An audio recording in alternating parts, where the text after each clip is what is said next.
हमने 10-12 साल स्कूल में बिताए, लेकिन किसी ने हमें ये नहीं सिखाया कि उस एक चीज को कैसे संभालना है जिसकी जरूरत हर रोज पड़ती है।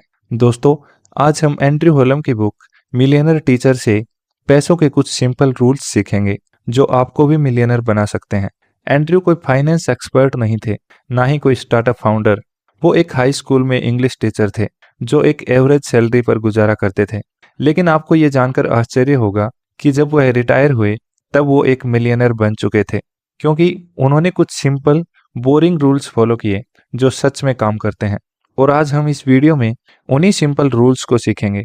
अगर आपको ये वीडियो थोड़ा सा भी वैल्यूएबल लगे तो वीडियो को लाइक करके हमें सपोर्ट जरूर करना, अदरवाइज डिसलाइक कर देना। रूल नंबर 1, वेल्थ का असली टेस्ट। पैसे के बारे में सबसे मुश्किल पार्ट कैलकुलेशन करना नहीं है, बल्कि इमोशंस हैं। सच में नंबर्स आसान होते हैं, लेकिन असली लड़ाई तुम्हारे दिमाग के अंदर होती है। साल 2008 के क्रैश में पूरी दुनिया के मार्केट गिर गए थे। जहां लोग पैनिक में आकर अपने शेयर्स बेच रहे थे, लॉसेस बुक कर रहे थे, लेकिन एंड्रयू ने वहां कुछ नहीं किया। उन्होंने पैनिक करने की बजाय इन्वेस्ट करना जारी रखा, और यही डिसीजन उन्हें करोड़पति बनाने के रास्ते पर ले गया। जब मार्केट क्रैश हो रहा है, हर तरफ पैनिक है, हर जगह लाल नंबर्स दिखाई दे रहे हैं, लाखों लोग अपनी सेविंग्स खो रहे हैं। तुम अपना पोर्टफोलियो चेक करते हो और 40% डाउन दिखाता है, तो आपका माइंड भी यही कहता है कि ऐसे में तो मैं अपनी सारी कैपिटल खो दूंगा, और तुम सारे स्टॉक्स बेच देते हो। लेकिन कुछ दिन बाद जब मार्केट ऊपर जाता है, तब वही माइंड कहता है अभी खरीदो वरना मिस हो जाएगा। और यही सबसे बड़ी गलती होती है। हम सब इमोशनल होते हैं, लेकिन सिस्टम लॉजिक को रिवार्ड करता है। लोग पैनिक में बेच देते हैं, उन्हें लगता है वे खुद को बचा रहे हैं, लेकिन असल में वे लॉसेस को परमानेंटली लॉक कर रहे हैं। और यही इस कहानी का सबसे पावरफुल लेसन है। अमीर बनने के लिए जीनियस होना जरूरी नहीं है, बल्कि डिसिप्लिन होना जरूरी है। एंड्रयू ने कभी जल्दी पैसा कमाने की कोशिश नहीं की, उन्होंने बस कंसिस्टेंसी रखी। साल 2008 में लोगों ने पैसा क्रैश की वजह से नहीं खोया, उन्होंने अपने डर की वजह से खोया। और ये डर हम सब के अंदर होता है। 1,000 रुपए खोने का दर्द 1,000 रुपए कमाने की खुशी से ऑलमोस्ट डबल होता है। 2008 में जो लोग शांत रहे, या जिन्होंने अपनी इन्वेस्टमेंट को छुआ भी नहीं, या उल्टा और इन्वेस्ट किया, उन लोगों ने आने वाले सालों में अपने पैसे डबल इवन ट्रिपल कर लिए, क्योंकि उस टाइम पे सब शेयर सस्ते में मिल रहे थे। एक चीज हमेशा याद रखना कि मार्केट हमेशा रिकवर करता है। अगर तुम्हें वेल्थ बिल्ड करनी है तो तुम्हें इसको झेलना सीखना होगा। वेल्थ का सीक्रेट मार्केट प्रिडिक्ट करना नहीं है, बल्कि अपने इमोशंस कंट्रोल करना है जब बाकी अपना कंट्रोल खो रहे हों। Rule number 2, power of silent wealth. दोस्तों, हमारी पिछली कंप्लीट वीडियो इसी टॉपिक पर थी। आज की दुनिया अमीर दिखने के पीछे पागल है। हर जगह लोग नई कार, नया फोन और अपनी वेकेशन शो ऑफ कर रहे हैं, लेकिन इनमें से ज्यादातर लोग अमीर नहीं होते, वे बस पैसा खर्च करने में अच्छे होते हैं। 15 लाख की कार चलाने वाले इंसान के अकाउंट में हो सकता है सिर्फ 10-20 हजार रुपए हों, और तुम्हारे बगल वाले पड़ोसी जो 10 साल पुरानी कार चलाते हैं, हो सकता है कि उनके पास 7 फिगर इन्वेस्टमेंट पोर्टफोलियो हो। इसे ही एंड्रयू हॉलम ने साइलेंट वेल्थ कहा है, क्योंकि असली दौलत चिल्लाती नहीं है। वे कहते हैं कि हमें अपने कैपिटल को एक आर्मी की तरह सोचना चाहिए। हर बार जब हम पैसा खर्च करते हैं तो हम अपने सोल्जर्स को बाहर भेज रहे होते हैं, लेकिन जब हम सेव करते हैं और इन्वेस्ट करते हैं तो हमारी आर्मी में सोल्जर्स बढ़ते हैं। जितने ज्यादा सोल्जर्स काम पर लगाओगे, उतने ही जल्दी तुम खुद काम करना बंद कर पाओगे।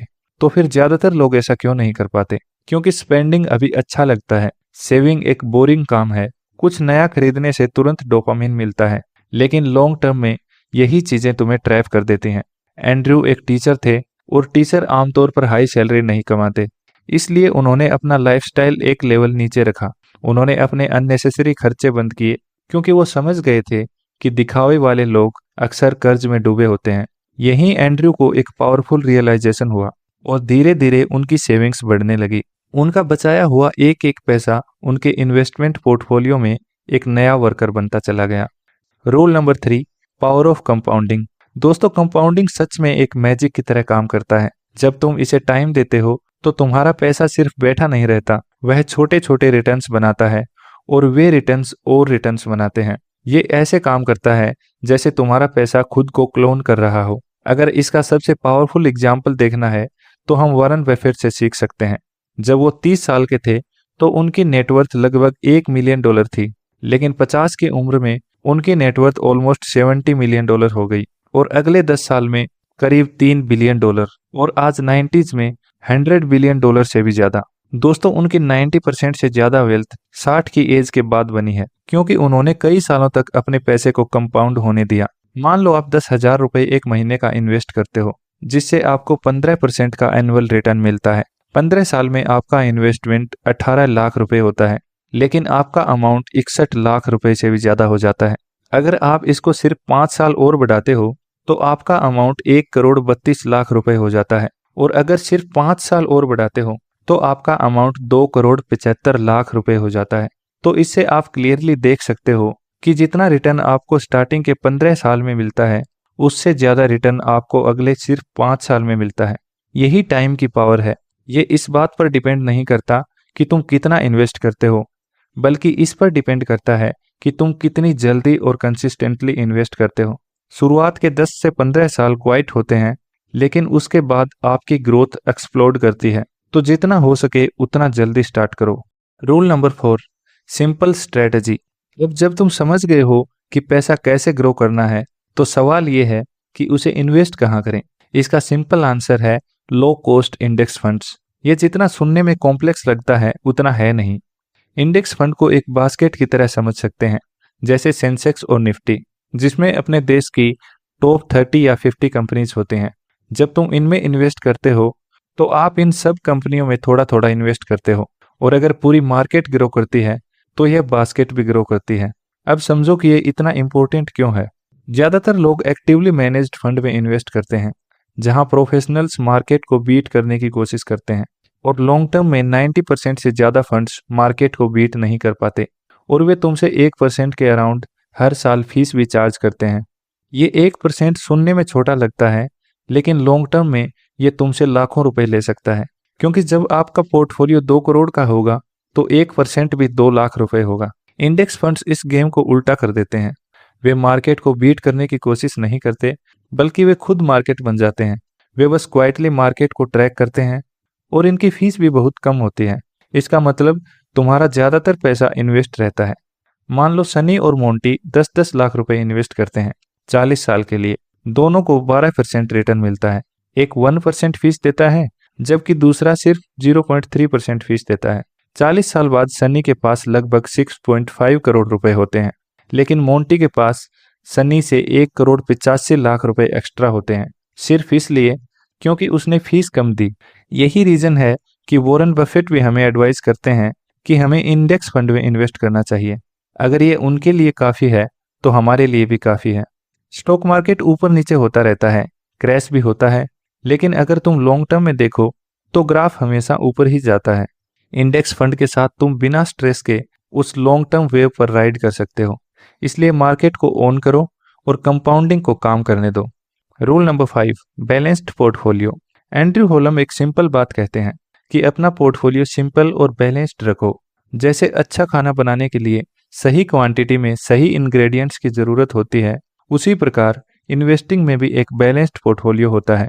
जैसे स्टॉक्स और बॉन्ड का बैलेंस, जहां स्टॉक्स ग्रोथ देते हैं और वेल्थ बढ़ाते हैं, वहीं बॉन्ड्स आपको स्टेबिलिटी देते हैं और रिस्क कम करते हैं। ऑथर के अनुसार स्टॉक्स आपको रिच बनाते हैं और बॉन्ड्स आपको रिच बनाए रखते हैं। अब आप बोलेंगे कि स्टॉक्स और बॉन्ड्स में कितना कितना इन्वेस्ट करें, तो इसका कोई फिक्स आंसर नहीं है। ये कई चीज़ों पर डिपेंड करता है, जैसे आपकी एज कितनी है और आपका रिस्क एपेटाइट कितना है। अगर तुम यंग हो और मार्केट के अप्स एंड डाउन्स हैंडल कर सकते हो तो स्टॉक्स में ज़्यादा इन्वेस्ट कर सकते हो, और अगर तुम स्टेबिलिटी चाहते हो या थोड़ा सेफ खेलना चाहते हो तो बॉन्ड्स का हिस्सा बढ़ा सकते हो। यही स्मार्ट इन्वेस्टिंग है, सिंपल, बैलेंस्ड और कंसिस्टेंट। बस एक ऐसा पोर्टफोलियो बनाओ जो तुम्हारी लाइफ के हिसाब से फिट बैठे और जिससे तुम चैन से सो सको, चाहे मार्केट में कितने भी अप्स एंड डाउन्स आए। Rule number 6, reality of financial advisers. दोस्तों, सभी फाइनेंशियल एडवाइजर्स आपके पैसे को बढ़ाने के लिए काम नहीं करते।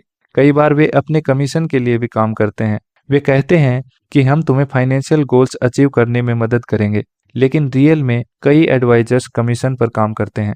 अक्सर आपको वही प्रोडक्ट रिकमेंड किया जाता है जिसमें उनका फायदा ज्यादा हो। 2% मैनेजमेंट फीस छोटी लगती है, लेकिन लॉन्ग टर्म में वही तुम्हारे रिटर्न्स को खा जाती है, जैसा हमने पहले भी देखा है।